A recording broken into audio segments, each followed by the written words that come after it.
Year 10 was supposed to be the best year in Dokkan. So where did they go wrong? How's it everybody, Celtic Link here. We are back for another Dokkan battle video. It is time for another community discussion. You see, the other day, there was a lot of discussion on Twitter, Reddit, and among other places in regards to how Year 10 has been handled so far. We are post Tanabata campaign, post GDC, and we are closing out the year with just a few months left as we approach the 11th anniversary.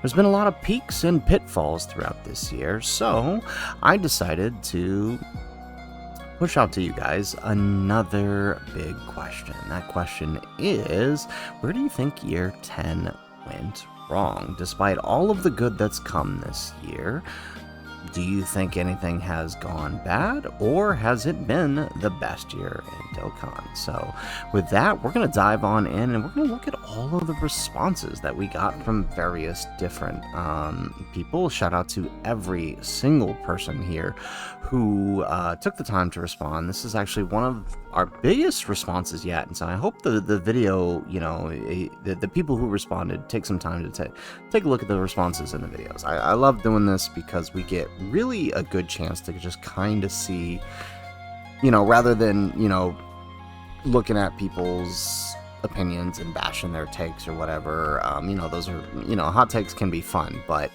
I always like doing this because, you know, we really get to kind of just have that conversation about, you know, what's good, what's bad, you know, and how to move forward. So with that, let's go ahead and let's take a look at the first couple of responses here. So first response is from Sky Knight. Power creep is one factor, but to be honest, the two biggest issues that screwed 2025 are poor comms from the dev team in moments like Golden Week and bad consistency. They were making random units generally consistently good, but the hype timing moments hit or miss, like Super Saiyan Blue Kaioken. So one thing I am going to do, and for those that are new to my community discussions, I tend to leave my opinion till the very end. So I'll comment on what I see here, just maybe add some context, but I'll leave my personal opinion on the whole scenario until the very end. So if you want to hear what I think, stay tuned to the end. So yes, I agree, right? There has been a bit of power creep, much more than years past. I mean, I think the closest we've had to this level of power creep is probably the move from year 6 to year 7. And even then, there's been, I mean, almost feels like 2 major power creeps, and we'll sort of lay the foundation for that out here in a minute.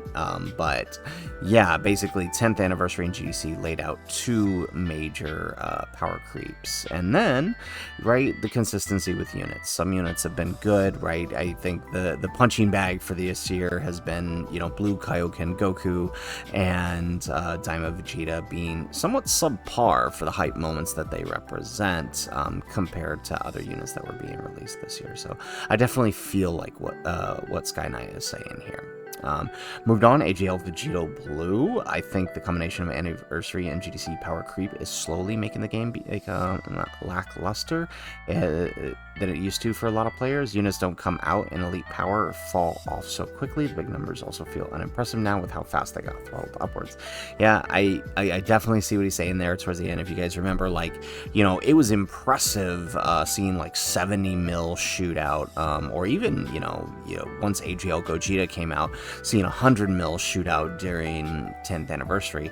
Now, if your units aren't doing 100 mil turn 1 to turn 3, you're in some trouble because you're going to be struggling in these short fights, which, I mean, is the nature of short fights. Like, you want units that are sort of burst, whereas these units tend to fall off in longer events. But I mean, it's still, right, it's a pretty remarkable feeling to have, you know, units that were so powerful, you know, barely even 5 months ago, are now, you know, almost unusable in the new content. And I'll give my opinion on the structure of that towards the end, but I get where people are coming from when it comes to that.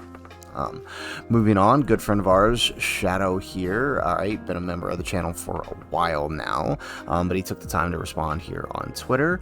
I think for him, it is definitely a kick butt year in general. All the positives that you stated should and do count for something. The various content and units we got for said content is incredible. Some of the fights are flawed in design, sure, but there are also many that are fun, and they've given various fights different length and to suffice for the unit's design and for said fights. Personally, enjoy the longer content and don't really find fun in the shorter meta because it's the same thing we've had for years. Tough fights with toxic mechanics done by turn 6 or 7. But therein lies the beauty. We've got both forms of content this year, and so we can all play with play what we enjoy. If I'm being honest, I think some have come to the point where the only thing that'll make them happy is a sandbox stage where they can set their own difficulty with mechanics. Otherwise, they simply won't be satisfied. The only other thing to say is probably a big negative was the mid-year power creep jump. I think it was too massive too quickly. And so there it is again, right? The power creep. This is going to be sort of a recurring theme I've already noticed through the responses. Like I said, I tend to avoid adding my own, and I was tempted to ask follow-up questions to a lot of these, but I think it's best, right, for the health of these community discussions that I avoid doing that and just offer my opinion at the end, because I felt like the last time I did that I maybe led the question a little bit. So I think Shadow here brings up a great point, and many have already stated it already, right? Mid-year power creep, that GDC jump was a little too much. Like, it's one thing to sort of shift the meta, and I think a good example of this is the shift during 8th anniversary to the Fusion Zamos meta. As toxic as the Fusion Zamos meta was, right, the shift in power wasn't too great between what units were doing at 8th anniversary to what they were doing during the Fusion Zamos meta. However, here, as I mentioned, right, we're talking tens of millions in gap, right, where Vegito and Gogeta were doing maybe 20 million turn 1 as they built up towards their big turns, on turn 9 or 10. Now you're needing 100 to, 80 to 100 mil turn 1, or you're just not dealing damage to these bosses. I think, I'll probably just go ahead and show what I'm talking about here. So hang on. So if you want to see what I'm talking about here, the best way to look at this is look at where we went from last year's tough fight, right? So 9th anniversary's tough fight, right? The max HP on this dude was 100 mil, and characters were, the sort of average max for a lot of the characters that were releasing, aside from standby nukers like Family Kamehameha Gohan or the Trio, right? The max most characters were probably doing on average is 30 to 40 million, right? And so, right, we went from 100 million HP max to the end of the anniversary dropping bosses with 1.5 billion, or even the universal survival was a little bit much, right? 500 million. Even that's a 5 times increase from the year prior. Boss supers didn't really increase much, and so this caused its own sort of problem, where the boss HP increase was pretty significant, but their damage didn't really increase too much from the year prior, right? It was pretty much on par. Jiren having crits sort of made this sort of balance out. But what this basically meant was that, the bosses just felt like sponges for Tech Vegito, and this sort of caused a problem here.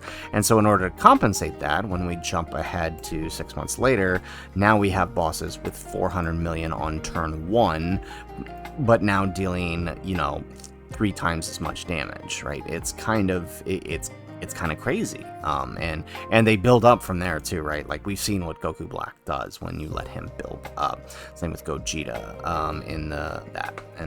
And that's not even factoring in, right, Festival of Battles, where the HP literally hits the 2 billion limit, right? If it goes above that, the game would literally crash. Well, I think we get 2.1 billion and then it would crash.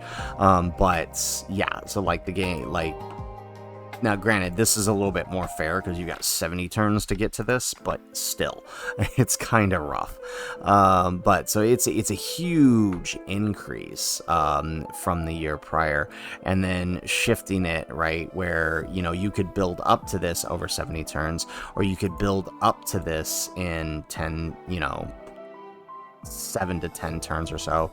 Now we've got this level of HP, this level of well, maybe that's not a good example, right? We've got this level of damage, right? I think his actual super ends up coming out to like 5 million once you factor in his attack raise and his crit, right? So we've got this level of damage, and then, you know, on turn 1 with no time to build. So you need units that can do that turn 1, and that's what GDC is kind of doing. So it's kind of it's a huge power creep in such a short time, and it's so drastically different from what we started the year with, and I think that's where a lot of people are drawing the problem with. But as Shadow mentions, you know, there has been a variety of content, right? There are other long events being released, like the Broly. I actually think the Broly is a good fight. The HP is a little high, but it is, you know, the damage is there, and he builds up. Like, it's a decent challenge, honestly, for a long, you know, medium to long fight. So it's there. It just, I think the year 10 fights were a little rough, and it makes it feel a little worse than it is, because the 10 fights, in my opinion, were kind of boring. But we'll come back to that. Alien guy here. To be completely honest, of how insanely fast power creep is moving, there really isn't anything to look forward to anymore, because they designed all of the fights in the 10th anniversary onwards to tech Super Vegito. HP boss inflation has gotten insanely bad, and as a result, the standard for offense has gone way up. And ever since Super Vegito dropped, they kept dropping units with subpar offense, and it was only until like GDC that they actually started giving units the offense they needed. And then with the huge power creep that came with GDC, the game almost entirely boiled down. Do you have guard, 80% damage reduction, 2 mil defense, guaranteed crit, 80 million attack stats turn 1. The worst part about all of this is that it's only going to get worse from here with the upcoming 8th anniversaries. We are getting 8th LR EZAs, whose main gimmicks is literally one-shotting ultimate attacks. And like I said, that's just EZAs, who can only imagine what level of power creep with the actual anniversary headliners are going to bring. And that's not even the only problem the game has been right now. There's, of course, them fumbling and not nailing hype units, Goku and Frieza, Diamond Vegeta, Blue Kaioken, Wrathful Broly. But not only that, celebrations are extremely dry this year, and because of that, stone count feels less than previous years. 2DC will probably go down as one of the worst celebrations in history.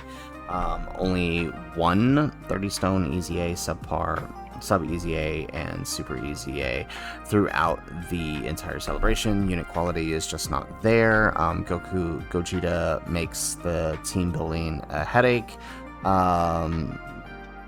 And the Frieza side over. Okay, so just kind of crashing Broly and Frieza here. Again, I'm going to try to avoid giving my opinion on that. Speaking of Festival Battle, I hope they stop designing units around it, and that they realize nobody actually likes playing the event. And on top of that, they'll just have the usual guard, 80% damage reduction, 2 million defense, 50 million guaranteed attacks. That's the unit head. That's what. So this is like waiting for Daima to come. If they don't have this, they're going to suck, is basically what they're saying. So I get it. So there's a few things I want to address here with this point. Number one, the huge power creep that came with year 10 and dropping units with subpar offense. So this was a problem I had noted back in 10th anniversary when I did my the problem with Super Vegito video, and it's that they basically designed every team and every boss around him. So if you notice, units that started releasing after 10th anniversary all basically played around you utilizing either the unit on Vegito's team or Gogeta's team with Vegito, or literally having a lead that includes Vegito on the team, and so they would be your damage dealers. And so as a result, these units would have subpar offense because they didn't need to be your offense. Vegito was your offense. And yeah, this definitely became a problem, and it became more and more apparent as the year went on. Although by GDC this was kind of fixed with characters like Kalen Caulifla, the EZA, and the Carnival LR, as well as Hit stacking up in Festival of Battles. And at least for this point, guard 80%. I mean, this is obviously hyperbolic. There's not. I mean, none of the units really have that. Even the GDC units, none of them really have that going on. So it is a tad bit hyperbolic, but you know, the level of offense needed, I do agree there. Moving on, I do want to point out, right, the hypes about the stone count feeling less. This is actually a very, like, I've done 2 videos on the stone counts for the major celebrations, right? I did it during Anniversary, and I did it for GDC, and even for the Tanabata campaign. It's actually the stone count for Anniversary was one of the highest we've had in a while. It's probably on par with 7th Anniversary, which was also pretty high. And then same with GDC was probably online. It was on par. I think we got 1,300 total for that celebration. I could be off there, but I'm pretty sure it was around 1,300 that we got for GDC, which is a lot for that campaign. So, I mean, the average, I think, on worldwide was about 1,100 for most years, so we actually got a lot. So, to address that point, stone count has actually been more for the major celebrations. I admit Tanabata this year has been, or as we now know it, TDC, Transcendent Dokkan Campaign, was a little bit less, but that's because last year had 3 major LR EZAs tied to the Universal Survival Saga. If not for those EZAs, it would have been the same as the previous year and as of this year. So, you know, it's just because of the theme, right? Like the GT celebration with Full Power Super Saiyan 4 Goku, it tracks with this this previous celebration. Now, that isn't to say that the celebration wasn't dry. I do agree there. It was a pretty rough celebration, so, you know, I don't disagree with that. There we go. Talking on the Frieza side overall, of the Frieza and Gogeta, honestly, I really never understood why people hate on the Frieza side. I haven't had that much problems with it, but you know, to each their own. And Broly, I mean, definitely, you know, he definitely looks like he was designed for Festival of Battles, and I can honestly say he's really the first that was. I don't understand this point of stop designing units around Festival of Battles, because I've been making this point since Anniversary that they aren't designing units for it, which is the point, right? The big thing was that everybody was saying, and I think this also kind of leads into the bigger problem, I think, from that we've been seeing from this year, is like we were all gaslit into believing Festival of Battles was important, despite everybody saying we don't enjoy the event. And I have routinely been making the point that they aren't designing units for this fight, and which is why it's not really that important, because, right, if you really think of what this fight requires, outside of Vegito, until Broly, there was not a unit that was designed for this fight. Hit is not designed for the fight because although he raises attack and defense, he has no additional mechanics, which means he is still dodge or die at the final phase. I mean, he does have his Usher, which is helpful, but he's still dodge or die towards the end. If he misses the dodge, he is going to take damage at the end because his raw defense isn't enough to live those supers. The normals he should be fine for. AGL Kid Goku, not built for the event. Can he stack? Sure. Can he live the normals and some of the supers? He can't live Tech Vegito super, but some of the supers, sure, he can do it, but his damage isn't there, right? He's not dealing enough damage, right? You're still reliant on Super Vegito. Tech, Kale, and Cauliflower, they were already stackers before. They're not really built for that. They're just a stacker that EZA. So pretty much until Festival Broly, Carnival Broly, there hasn't really been a unit that was made for this fight other than Super Vegito, and I think that that's a weird thing to say, because I mean, I've been saying all year they aren't designing units for it, and that's been pretty obvious. So yeah, I mean, honestly, I mean, Alien Guy brings up a lot of good points here. There has been a massive power creep, but I just wanted to address a few of those things before I move forward, because I do think that they were a big misconception. So it's not really offering my opinion, just really addressing those misconceptions. Okay, so moving on, Wanted here, good friend of the channel, subscriber for a while. So let's look at this. We have mission variety and So, one thing's main point is that we have both a lack of steady power creep and mission variety in all forms of content. Yes, there are more stages now than ever, but they space the content. But it's how they space out the content and good boss design. Arguably, GDC fights are the best designed all year. While leading up to the GDC, the fights were gimmick, one and done fights, and I do kind of agree with this. There was very little replayability in most of the fights. The red zones were handled pretty well, and they were interesting. However, they got power creeped too quickly. Seriously, Sirius is fine. They should keep it going post tier 10. Union Master is okay. Million Arena, yeah, I know the feeling with that. The clone event was fun and great for showcase for Tag and Golden and Frieza. The characters is the most conflicting and opinionated topic because in general is strongly boosted by the Annie.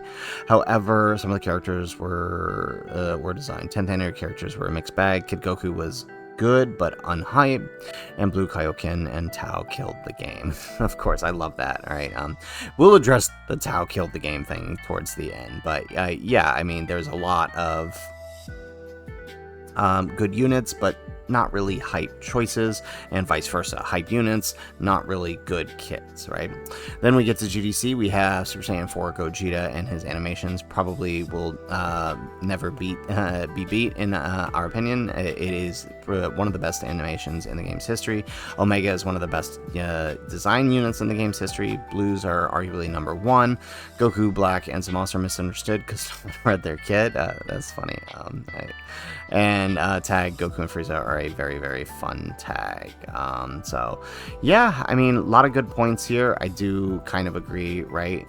The power creep was not steady this year. I mean, we basically jumped off of a cliff.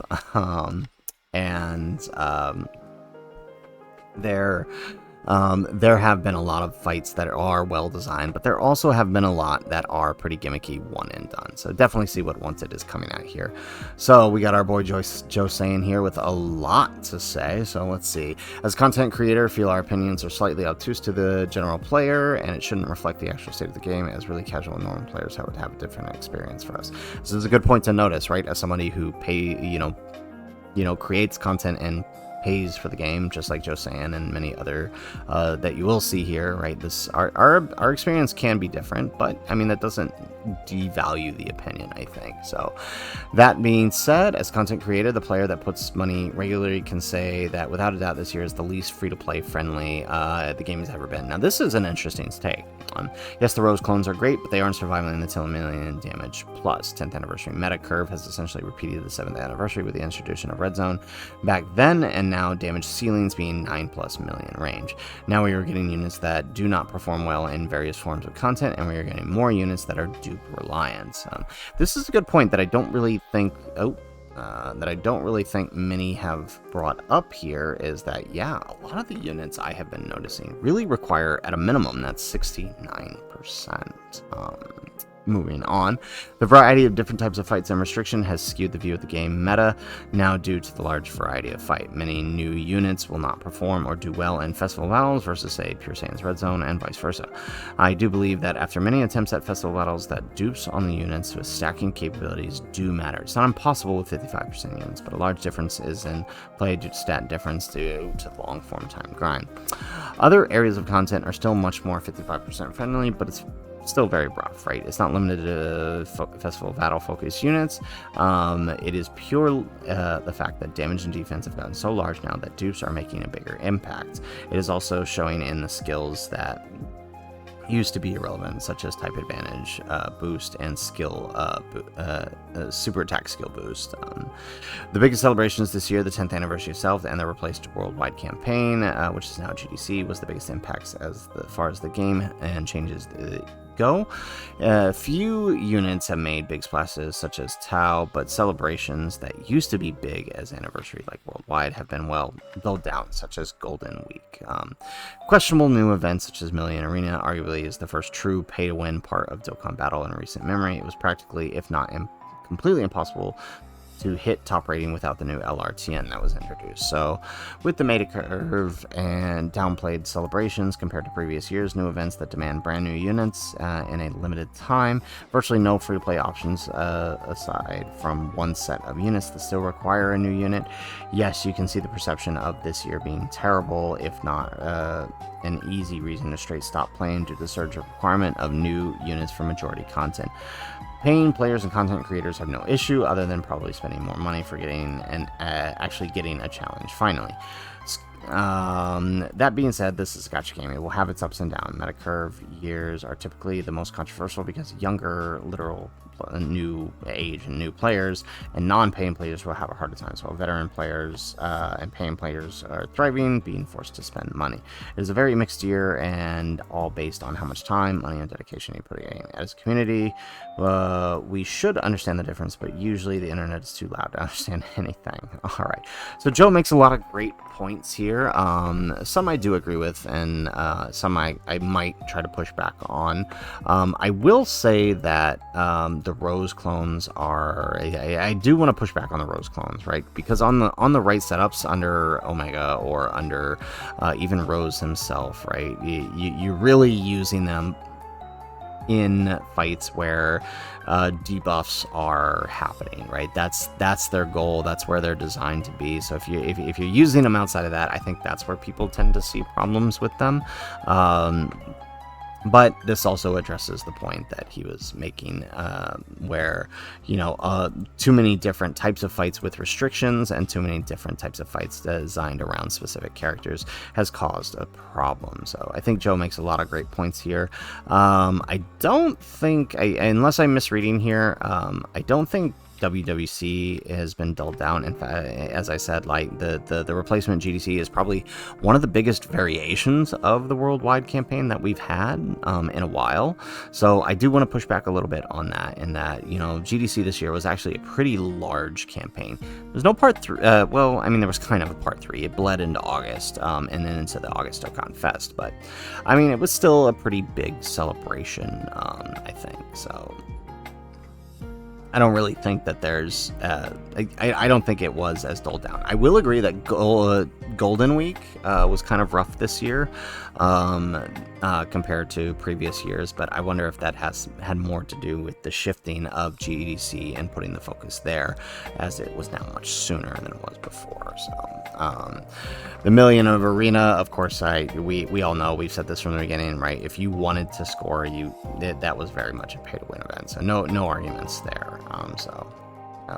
I do kind of agree with what Joe is saying here about, you know, we're gonna have ups and downs. People hated Year 7's meta at first, until, you know, we got to about this point of the year where, you know, it started to feel like we really had a grasp on the Broly red zones, the Omega red zones, and the Metal Cooler red zones.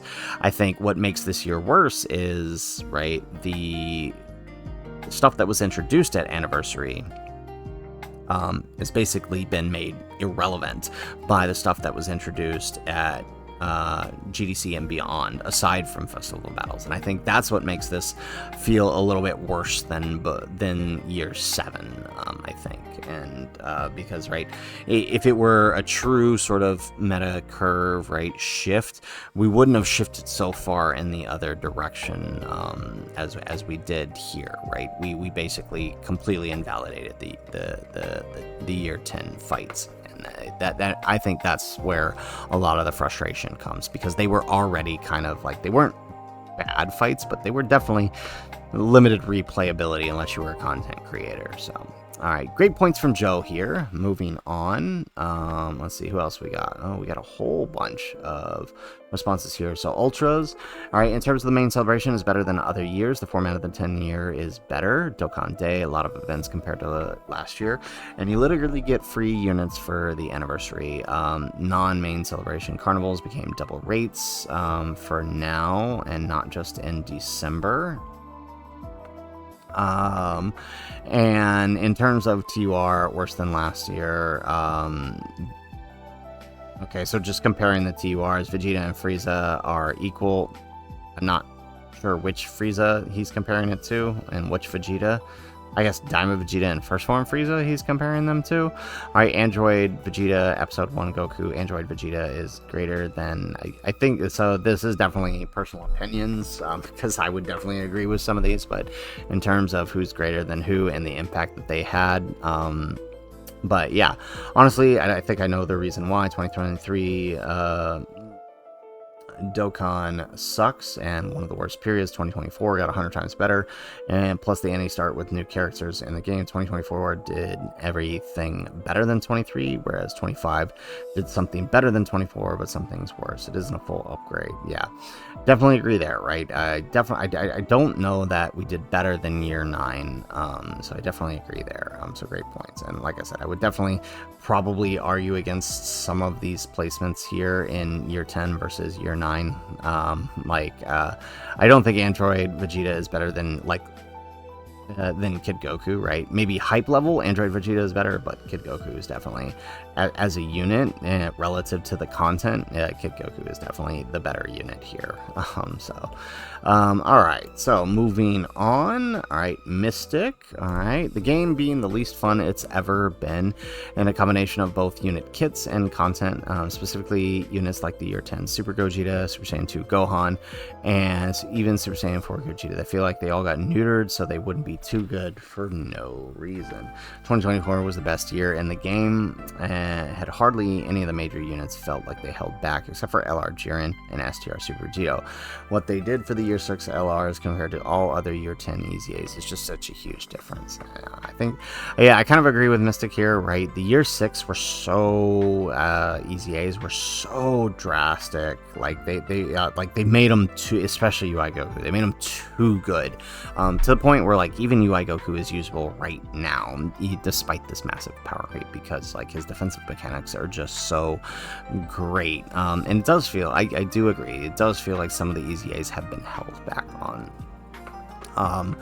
I really don't know where this, I get Gohan, right? I mean, as a Gohan defender, I get why people feel dissatisfied for him, but I still don't get where this suddenly, the hate for Super Saiyan 4 Gogeta and AGL Gogeta is coming from. Like, they're still great in their content, and Super Saiyan 4 Gogeta is just insane still, so I'm not really sure where this idea that, you know, they held back on them is coming from, because I don't really feel like they did.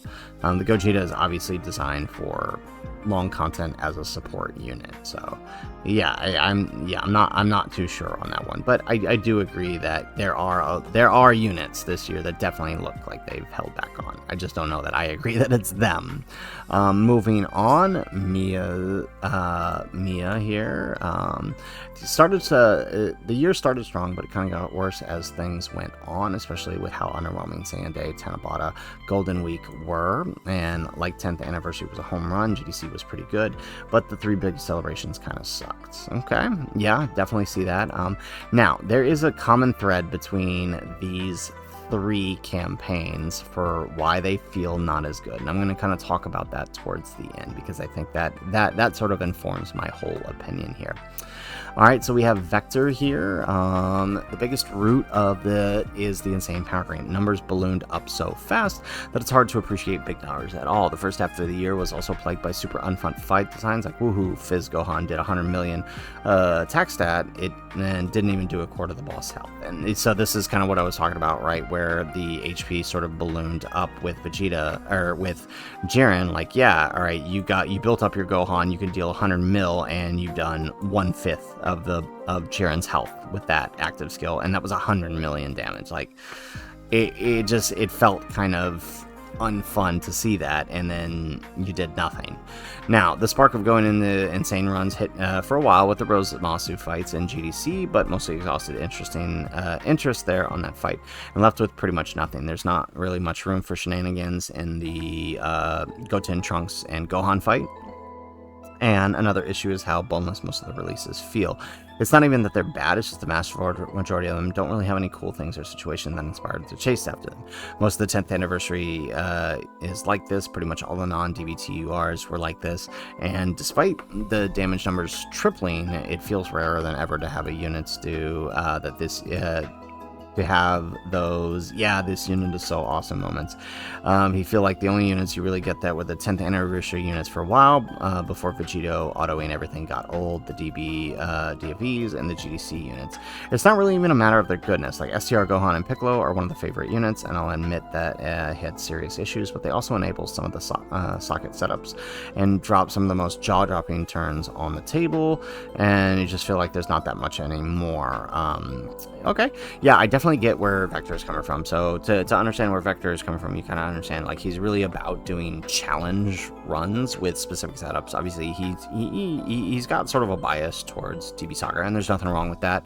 But it does, you know, his need for, you know, using niche or maybe not as good units to perform insane challenge runs has always been kind of a thing he does. And the issue here is, you know, 10th anniversary, that just wasn't possible. You couldn't do interesting challenge runs because all teams resulted in needing Vegito to finish the fights. And same with GDC. The GDC fights, because they're so hyper specific to the style of fight that you need and the units you need, because they built fights and units in tandem with each other to counter each other, you know, there's no taking a unit from 2024 like First Form Frieza and doing some silly challenge runs with him in the Rose Masu fight, because, like, the damage just isn't there anymore. There's just no way to kind of mix that in like there was in previous years. Even with units that have released this year, like, you know, trying to take, like, the challenge runs are literally just trying to use a unit from this year in the fight, which is crazy to think about, because that shouldn't be the case, right? You should be able to take them in the fight, and while it should be hard, it shouldn't be impossible. But for most of the TURs released this year, basically is, and so I definitely see where he's coming from with this, right? There's no niche setups. It's literally, oh, you're gonna take down Rose Masu? Okay, well, you better be using one of these 4 setup teams, and if you're anything outside of that, you're in for a tough time, right? Same goes for the Gogeta fight, the Omega fight, the Blues fight. It's all the same, unfortunately. Alright, so moving on, Gino here. Power creep making numbers 3 to 5 times what they used to be for our units, and boss's stats is insane, and it just isn't fun. The favorite part about Dokkan was making weaker niche units work, and 2025 just does not allow that. It's exactly what I was just saying there. Okay, great point there, Gino. Appreciate that. Raudo-kun, alright, good friend of the channel here. There have been numerous inconsistencies with the design philosophy of Dokkan. We've had more LRs than TURs released this year, and it feels a bit bloated, but at the same time, they're extremely limited with the characters that we can use. This year has been experimental, one, because of the sync, and with it comes new ideas and concepts for celebrations that could be covered over the course of the year. So still believe it's an experimental phase, and we'll see how the year closes with what will be the norm for the sync Dokkan calendar year. With that said, it has been unbearable as a creator of content where there are several players that might not have gotten any new units and have difficulty tackling content, and the difficulty will continue to ramp up unless they change the design philosophy. So kind of hitting on the point that Joe made earlier, is that this year has been very free-to-play unfriendly, and right, normally I'm one to put out guides for free-to-play users in new fights for characters, you know, people who didn't, you know, get the new characters to take down these new fights, and I still do that, but compared to previous years, it's been so much harder this year, as the design philosophy behind the fights basically needing specific units and specific setups in order to take them down. This was very much apparent in the new Giant Form fight, for example. Like, you needed Omega for a lot of these, and it was really rough if you didn't have him. So yeah, I definitely see where Rado is coming from here, but I also want to hit up on this point about the sync. I'm going to talk in length about this, but we have to remember that this is the first full year of the sync, so things are different now, and it could be just that this is what is causing a lot of what we're feeling here with the with the way things are being handled this year. Because remember, basically pre-sync, right, when things were up for global, things were down for JP, and when things were up for JP, things were down for global, and so there was always sort of a way to mitigate that those peaks and volleys, but that just doesn't exist now because we're all in the same boat. So definitely get where he's coming from there. Jared, everyone can say anything they want, but the bottom line and the truth of the matter is the game is getting old. It's sad, but it's true. It's burnout. We've popped a billion bubbles and thousands of times. Dokkan needs something new, fresh, innovative. Great point from Jared here. He makes a really excellent point, right? Dokkan is 10 years old, right? Things have to get fresh soon, right? The game is already sort of hitting the storage limit, right? And it's even hitting its own bit limit with the attack stats and the HP stats for bosses and our characters.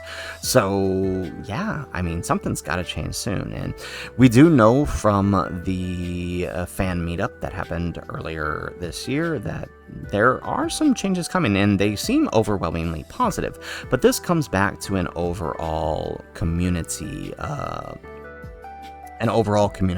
vibe, and I'll talk about more about that at length. But the only way Dokkan can be fresh and innovative is if we're willing to accept it, and if we're all burnt out, that might be difficult. So moving on here, next, Marco Sirioni, I hope I'm saying that right. Attack stats tripled in the span of 2 months during 10th anniversary, and then GDC arrives. The numbers that were expected on turn 10 before are now expected turn 1. So this is something like I said in the beginning. Yep. Basically, Dokkan had all of us on that dopamine excessively during the 10th anniversary, so all the content after March was met. And it's like, yeah, 10th anniversary threw everything at us, so anything that wasn't that afterwards, right, just didn't feel like it lived up. And so I get that. I get where, is it Zhao? And I hope I'm saying that right. Victor Ortiz. Okay, moving on, Super Saiyan 2 Gohan. The year was completely fine and very good. People are just mostly focusing on the bad things that they personally didn't like, or to fit an agenda, OGDB, or other things. Is there some bad? Obviously nothing is perfect, and people need to balance the good and the bad. And it's a healthy opinion, right? Focus on the good things, definitely. But I don't think I would necessarily dismiss the complaints that people are having as just having an agenda. I do think there are legitimate criticisms, and I suppose they're only as legitimate as we're willing to make them, right? I mean, the biggest criticisms about the power creep is, it's only a criticism if we're not willing to recognize and embrace the differentiated content, right? If we can do that, then it's really not that bad. It's just, hey, you have these units for these fights, right? We have short content. We have these units for these fights, they're long content. And if we can embrace that, then yeah, I totally see it. But I feel like this is, and sort of leaning into the other question about, Dokkan needing to do something fresh.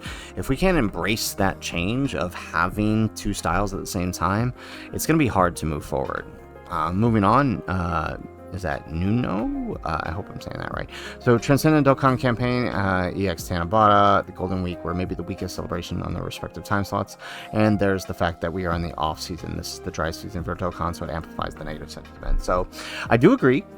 TDC and Golden Week were definitely weaker than they have been in past. I mean, honestly, to be completely honest, this TDC is probably on par with Full Power Super Saiyan 4 Goku.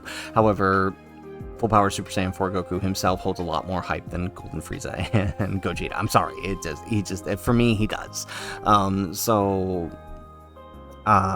But in terms of celebration, it's pretty much on par with that. But I will agree, Golden Week was definitely one of the weaker ones we've had. It's not the worst, but compared to the past 2 years, I would say it's definitely one of the weaker ones. Now, I don't know that the off-season comment is really true, because if you compare this, right, where we are now, last year is essentially the Namek Vegeta time slot, and I don't feel that people were feeling the same way at that point. So I think there's a lot more going on there. Moving on, we have Charlotte here. This year is more like 2024 because he actually played the game during the year 2024 and not as much. So you like this year. Whole summer releases were shaky, but you enjoyed it and enjoyed the best fight in Dokkan history festival battle. So, I mean, yeah, I guess if you're someone who liked this actually confused me, because if you're someone who enjoyed festival battles, I mean, you weren't enjoying it until GDC, because you just didn't have, I mean, you were basically running the same 5 units. So I don't know. That's to each their own, I suppose, but that is kind of, I'm not sure how enjoyable it was prior to this point. But because,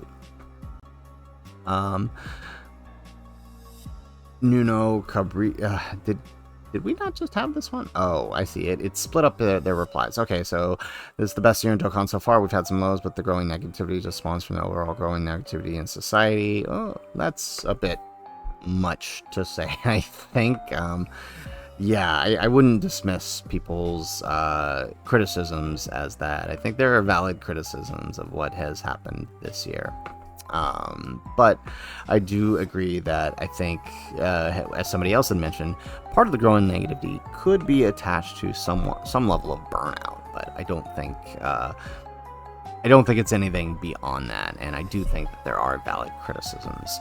Moving on, we've had no issues with this year or content. This is from Spreadle Cakes. The sync has made it much more fun as a community to celebrate at the same time and have more fun with the content as we all get to experience it together. More fun this year than the past. All right, well, I mean, like I said, to each their own, as long as you're enjoying it. Malachi, the absence of Daima is the biggest gripe. Honestly, every other DB game has gotten Super Saiyan 4 Goku in some capacity.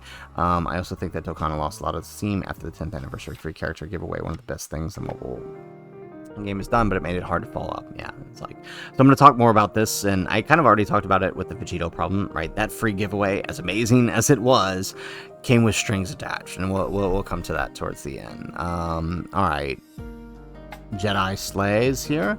GDC and the 10th year Annie were 2001 Shaq and Kobe. They were the best we ever had. Amazing content, hype units, plenty of stones, and you didn't want to put your phone down constantly. The rest of the year is a bonus, and you're okay with that with how good these two made them, Mark. Yeah. I mean, I suppose if you're somebody who really only played during those two major celebrations, then yeah, it feels great. But if you were anywhere in between, things are kind of rough, and not gonna lie. But if you were just doing dailies, probably didn't notice it. Tech Super Vegito. We got Tao, so happy with whatever 10th year Dokkan is pretty great. Content wise, Stone is like, I get 100 more Memorial Stones regularly, which shows how this was, however, the hard content is not fun. Okay, that's a bit oddly worded. The long HP bosses are draining them out. Okay, so this is kind of the point about the HP boss inflation. Yeah, definitely got it. Okay. Hey, here's the other reply for, here. The immense power creep, for one, the 10th anniversary units got vaporized from July onward, and we had the diamond situation, made many people expectations turn into boredom. So, yeah, this is a good point. And again, for the year 10 anniversaries being vaporized comment, right? Like, again, this is only true if we can't be willing to embrace variation of content, because the 10th anniversary units actually still do good in the Broly fight. They do good in festival battles, which people are saying still matters. And the boss rush stages that we got. So, I mean, if you only focus on special battle, then yes, that's true. But I don't think that's the entire picture there. Most of the year, so from Boy, most of the year meta was legit the most boring meta we've ever had. The displeasure of playing, it was legit just sandboxes. Yeah, and I know a lot of people who have shared this sentiment about the Jiren fights, about festival battles. So I get it. Iceberry Fox, I think the pacing of the year has been awful. Extending into GDC into the Hanabata was an awful choice. Also, the fights have been terrible. The GDC fights were impossible without the GDC units, probably because of the free NALR wish. And the power creep felt worse than 7th anniversary. Yeah, and this is kind of what I was talking about the GDC fights, right? I mean, unless you got at least one of the new units and you had the units to fill out the team, you were struggling in those fights. You really were. It is also why I kind of said that the blues were probably the best overall choice for the GDC, because they were gonna, if you had missed everyone else, they were gonna be able to get you around most of the content. But yeah, I definitely get where they're coming from here. River. Here, the worst in terms of releases, 10th anniversary, having half their units be okay, hurt. Beginning half of the year, aside from Tech Super Vegito and AJL Super Gogeta, are dead by power creep, and it's picking up a little too late. The only good thing about is Dokkan Day. So I can't say this year's the best. Yeah, Dokkan Day is nice, right? Free summons is always good. Seda here, the only main issue I see is just Daima. The hype turned down, and now it's more clear that they are aiming for the 11th anniversary, but if we got Daima much earlier, with Saiyan Day, GDC or GDC, the game would legit be on its best age change ever. Alright, because content quality, not including TDC because it sucked, the unit designs and hype moments and aura are all that at an all-time high. Daima is the main reason why everybody is so negative, and it didn't help that TDC was objectively a bad celebration. I don't know if I necessarily pen the negativity on Daima exclusively, but I could definitely say that people are getting a bit impatient for it. I will definitely agree there. Alright. Where year 10 went wrong was basically having a content hole for the first 6 months of the year. The 10th anniversary red zones weren't fun, and Golden Week was absolutely garbage with no content either. So it took GDC for them to finally be like, some fights were like, okay, yeah. And even then, the GDC meta shift wasn't any fun either, because it shifted too hard to the extreme if you don't use these specific setups. Yeah, okay, so there's again what I kind of mentioned about the specific setups for the fight. So yeah, definitely agree there. Overall, the content and unit strength being two very big factors for the game, like why after a couple of months of anniversary would the DFEs barely be clinging to the top 15th. It wasn't like that before. Now and so they give these little examples here of the year 7 tier lists. I think these are, I'm assuming these are truths tier lists. I mean, are there any? I mean, these are LR tier lists, but I mean, I'm not sure the point they're trying to make here, because most of the year 10 EZAs and LRs are pretty good compared to, right? Like, these guys were barely hanging in here by the end of Worldwide. So I'm not really sure the point that they were making here, but overall I do agree with the specific setups needed, and they did telegraph this to us. They did tell us they were going to do this. Okay, code randoms. You know, this year really does feel like 2022, 7th anniversary, with a massive power creep to unhealthy levels, struggling to URs and LRs in the first half of the year. Banger releases, hopefully, going forward. I also think there's just so much content right now. Content that varies massively from short to long to super long. 22 Red Zone was pretty much Cell Max event. And it's great that there's more variety, but also it's a lot to take in. The sync is also still hard to get used to, right? So there it is, that sync point again. So yeah, the content is very much varied, and I think a lot of that comes from an unwillingness to accept that there is various content, right? Because, you know, a lot of the comments here are talking about the GDC fights, the GDC fights, the GDC fights. Well, the GDC fights are not the only content. There are still newer long fights that allow some of these longer units to perform well. Okay, moving on, Final Form Cooler. Honestly, this year might have been the best year for Dokkan. A lot of content, a lot of free stuff. There's so many ways to get characters and such. A lot of good quality of life. Power creep for me personally feels hella fun because I love a good challenge. All right, love the Red Zone Broly content because I actually did like feeling like it was nearly impossible to beat the stage. I did not like the attempt limits, however. This power creep feels like Red Zone Broly, just way better since all the content is beatable with different teams. See, that's that's an interesting point because it's not a point that anybody else shares. It is pretty specific and not even one that I'm sure I share, right?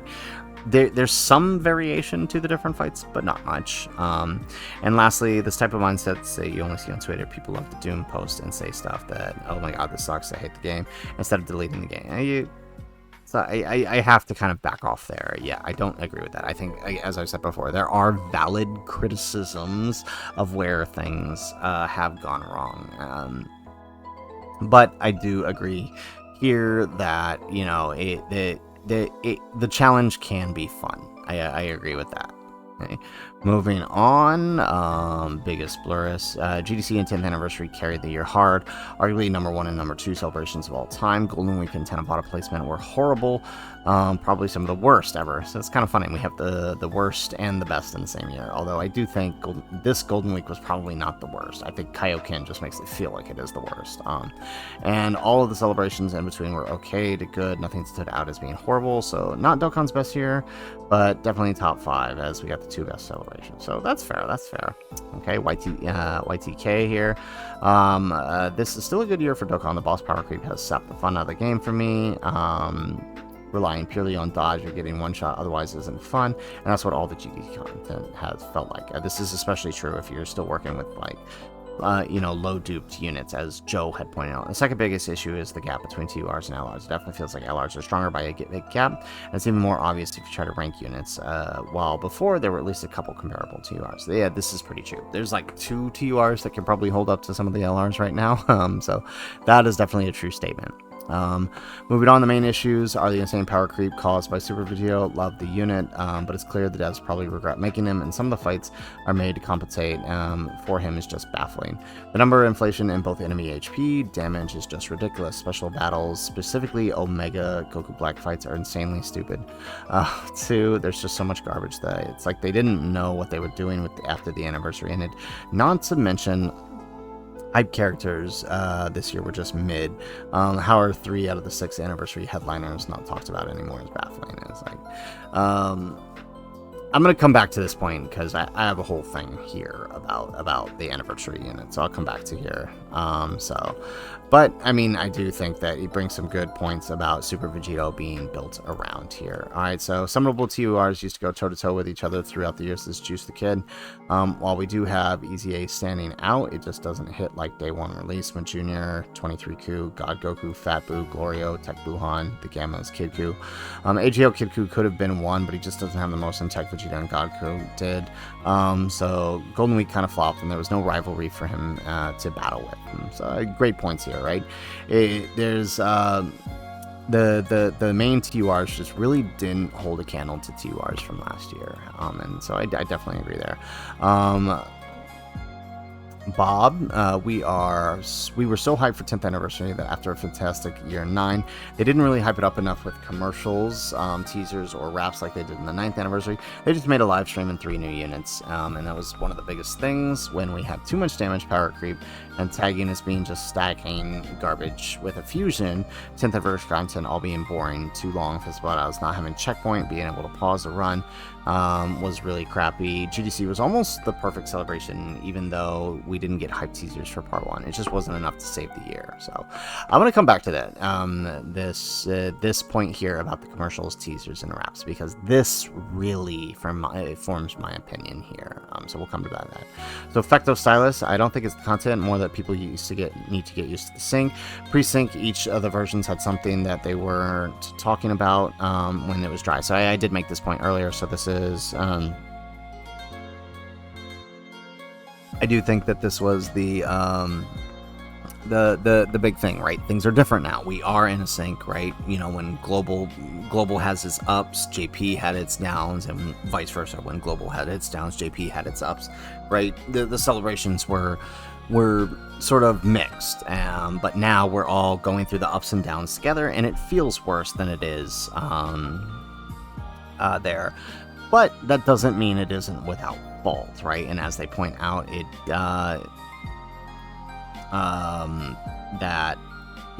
does play a role into how we feel. And I mean, I agree with them here that it did a lot more good than it did bad, but that doesn't mean that the bad things weren't worth talking about. And thanks for Truth for actually responding to this, but all right, I think, and he's probably talked about this on multiple occasions, but the sync is probably the main reason why he thinks that we are feeling the way we are feeling. But again, as I wanted to say here, it's like, yes, we do need to get used to that's just how things are going to be with the sync, but at the same time, that doesn't mean the pitfalls aren't worthy of discussion, in my opinion. Moving on, SSR Chowman, all right, key part of why these units are seen as subpar and why the fights feel super unfun is because of ridiculous power creep. It's probably not the worst Dokkan has ever had, but still really bad thanks to GDC.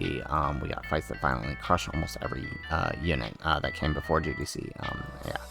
Yeah, I do agree. It's probably not the worst. I do think 7th anniversary. Well, I would have said 7th anniversary is the worst if we were still at year 10 level, but post GDC, I do think this one is worse in my opinion. But I mean, still a good point, right? And that's the main reason. It's the power creep. Coming back to the Sky Fury, interest is an all-time low. Have nothing left to do. All the units are max link level. Power creep has never been such an issue, but it has gotten completely out of control. Numbers just need to be reined in, and this is coming from a person who has over 15 million power level. Wow. Okay, I think we need to add him. We could use someone like him on our friends list, but shout out to Sky Fury there. So shout out to everyone who responded to the Twitter thread. That was a lot. We got through it all. Surprising. Again, the big question overall is, where do you think year 10 went wrong if you didn't? And it seems like it's a mixed bag, right? Some people don't think it did, right? Well, others think there were some major issues. So if I were to summarize everything we've seen here, I would say that the main summary of what people are saying is power creep, right? The choice in dropping year 10 and inflating boss HP by nearly 5 times what it was the year prior in the Jiren fights, and then almost 10 times what it was the year prior with the Goku fight, and 20 times with the Festival of Battles, was a problem, right? It basically meant that units that weren't throwing out 100 mil on turn 10 we're gonna struggle, right? And if you didn't have Vegito, right, these fights took forever, right? The Goku fights, the Jiren fights, like you felt like they were just damage sponges unless you pulled the Vegito card or the year 7 cards. Like the year 7 EZAs actually helped a lot. So it was rough, right? It was one of the biggest power creeps. It meant that older units, even though they could still probably hang defensively, just weren't doing enough damage that it made the fight feel unfun. So that was the first level of power creep. And then as the year progressed, we didn't really get TURs that helped manage that. Instead, we got TURs that basically just led us back to Vegito, because they were barely dealing damage until we got like hit. And even then, because this fight canceled dodge, hit was a big risk there. And then we get to GDC, right, where GDC basically tripled the damage of bosses while keeping the HP basically the same, and then asking you to do that on turn 1. And then the units, obviously, to compensate, were shifted up. And so now, if you aren't doing what Gogeta is doing turn 1, or what Omega is doing turn 1 with his with his domain up, or what Goten and Trunks are doing on their second appearance, then you're just, I mean, it doesn't feel good, right? The shift, even though Vegito is still great in long fights, it just doesn't feel fun stacking them up to that, because you want to see those numbers sooner, right? And I think that's the problem with having two drastically different metas coexisting. It's not that it's bad. We just, as a community, have to accept that these two things coexist, and we are going to have units that are designed to stack, not designed for fights like this, but designed for fights like Festival, or longer fights like Broly. Who's to say that we don't get another long fight by the end of the year? So I do agree with a lot of the posts that say that the power creep is the main issue. So I agree with that there. Now, in terms of releases, so now I'm going to start getting into sort of my opinion on what I'm seeing here. So a lot of people talked about the issue of hype releases, right? And if we sort of look at the, what has released, right, during, post anniversary, we got Daima Vegeta, right? Our first, aside from the Daima that we got at New Year's, our first introduction to Daima outside of that. And then we got Cell, and then we got the Universe 6 arc characters, then we got Tao, and then we moved into GDC, and then Tanabata, and then now we have a long-awaited baby. So honestly, I think the character choices were great. We're always going to get characters that are less hype like Tao, and we are always going to get characters like, TWARs that are kind of iffy choices, but still usable, still having niche uses. I think the power creep played a bigger role in these niche TURs not having as much fun to work with here, unfortunately. And Tao being the exception, ironically, which is why I never understood why Tao, the statement that Tao killed the game, because quite honestly, he was the best TUR released this year, aside from some EZAs, which is just kind of funny. But I do think it kind of plays in, and that's why I kind of made this funny image here, is that what I really think it is that people expected hype like Daima Super Saiyan 4 Goku, to drop at some point this year, and instead we went with something non-hype like Tao. I mean, this was never going to happen in June. In fact, June is always a character like this, right? You know, for global, it's usually the April DFE TUR. So like First Form Frieza, for example, or last year was the Rose, which I guess is kind of hype, I guess, if you're a Rose fan. But even his kit was kind of wonky, although it could be fun. So I think a lot of what happened this year, right, between the boss inflation, between the fights not being as enjoyable as they could, I think that's more of what led to the sentiment that, you know, people were feeling like just things are not as good as they could be. And that ultimately led to people feeling like it was Tao and not being hyped that killed the game. But in fact, there were more things that were going on. And to a bigger point, somebody had made the point, like there has been no communication from the dev team up until GDC, right? Once Anniversary ended, right, we got no communication on the following celebrations, right? They stopped doing teasers, right? Kid Goku didn't, he just a random producer letter dropped. We got no teaser, we got no live stream Dokkan Now like we usually do for Saiyan Day. There was no communication from the dev team outside of that one producer letter for Kid Goku. They did no social media campaign during the campaign itself like they had done in years prior. So, I mean, there was kind of some stuff going on, but they never teased him. They never did anything more with him than that. It was they had the campaign that they were doing on social media that was part of the April Fool's campaign, but that was it. Golden Week, no communication from the dev team whatsoever, right? Like, no trailer, no producer letter, no live stream, no teasers, nothing, right? No communication. Then Tao gets a teaser, and then that's it. We get nothing for Tien. And then they don't even tease, then we start getting the teasers for GDC, and that's where it sort of starts coming up again, right? That's where it starts coming up again.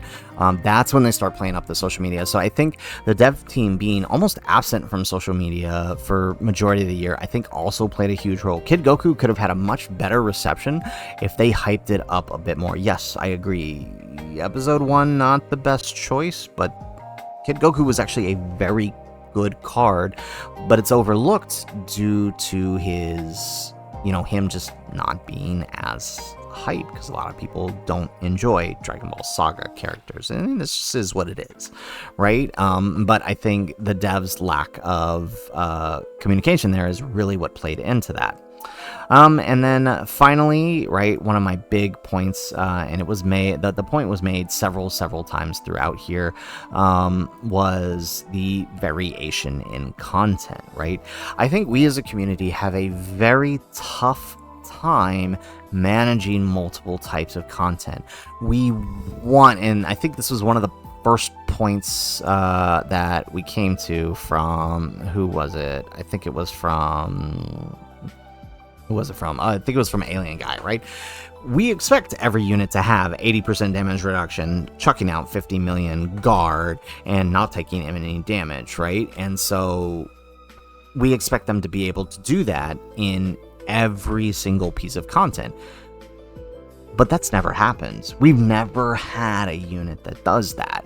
But now it's even more apparent that that mindset is a problem, because now we have multiple different types of content all dropping at the same time. We have Red Zone Broly existing right now alongside Festival of Battles as a difficult event, and alongside the GDC fights and the Hybrid Saiyans fight as difficult events. And the types of characters needed for each type of fight are so drastically different that even if a character had all of this, right? Even if the character had all of the things that this guy is asking for here, the 80% damage reduction, 2 million, guaranteed crit, turn 1. They probably aren't doing it on turn 70 here against Vegito, or probably not even doing it on turn 10 here against Broly, right? That's just how it is, right? Even Gogeta, right? He drops off by the time you get to Broly, and you gotta be prepared for that. You gotta be prepared to have someone like the Year 7s to help mitigate what's happening here, because Super Saiyan 4 Gogeta could struggle as this guy starts building up his attack, because he's lost a lot of his stats by then. So, you know, I think that is an important consideration. That the main problem here is we're expecting units that do everything, and we haven't been getting units that do everything, and that's sort of the problem. So until we're willing to embrace multiple contents, varied contents, and varied units, and specific units for different types of contents, then we're probably going to have a problem, in my opinion. Now, the last part I want to address is the idea of the sync, right? The sync is what it is. We are now fully synced, and we are experiencing these highs and lows together, and there will be lows. And while Toonrami didn't post it here, shout out to him, he did kind of talk to me a little bit about this, that this is the gacha cycle, and Joe Saiyan mentions this too, right? And this is just the gacha cycle. There will be highs, there will be lows, right? We've had pretty significant lows, and I don't think the criticisms of those lows are invalid. I think they are very important, but it's also worth noting that the highs have been really high and really fun this year, right? Regardless of your opinion on the fights during 10th anniversary, it was fun running Vegito. It still is in Festival of Battles. Regardless of your opinion on the GDC fights, it is fun running Gogeta or Omega, right? They are some of the most well-designed and fun units for the content that they're designed for. So, you know, I don't think, in my opinion, I don't think it's the worst year we've had. There's been some downs that definitely could be worthy of us discussing, and I think discussing it helps us clear the air and sort of have a good conversation about it, and it gets us away from, right, I did see I'm not condoning this, I'm not cool with this, right? I did see a couple of posts here sort of attacking other users, you know, calling them chronically online, or having an agenda, or just, for lack of a better word, bitching about it. And I don't agree with that sentiment. I think their criticisms are valid, and if we can have these discussions like we're doing here, I think it brings, I think it can bring us to a point of understanding that, you know, hey, things have been great, but there are also some stuff that, yeah, haven't been as great. But I don't discredit either, honestly. So that is it. We had a lot to cover. I am surprised we had this many responses. I'm really happy. I'll shout out to every single one of you who participated, who shared. Shout out to our good friends Joe Sane, Rado-kun, Shadow, and you know, real big shout out to Truth for responding. I didn't expect him to respond, and I do appreciate that he took the time to respond. So shout out to everybody who did this, and you know, honestly, this has been one of the better community discussions we've had in a while. So I loved reading each and every response, and I love doing these. So guys, that is it for the video. That is all of your guys' opinion on this community response here, and of course my opinion that things have not been the best, but they've definitely not been the worst, right? It's been a pretty great year overall. I've enjoyed a lot of the releases, but that doesn't mean there haven't been pitfalls. Unfun character designs like Kaioken Goku or Vegeta, the ballooning of HP have made things feel a bit sluggish, but I do think that has been picking up this since GDC, although they did sort of drop the ball in the management of the replacement for the Tanabata campaign. But otherwise, it's been a great year so far, in my opinion. But let us know. If I didn't cover your response, I'm sorry. I could only get through so much in this video, and we're already over an hour, so I appreciate everybody who took the time, and can't wait to read more. So if I didn't cover you in this, hit us up in the comments, and we'll check you out later. So guys, that's it for the video. If nothing else, thanks for watching, and aloha.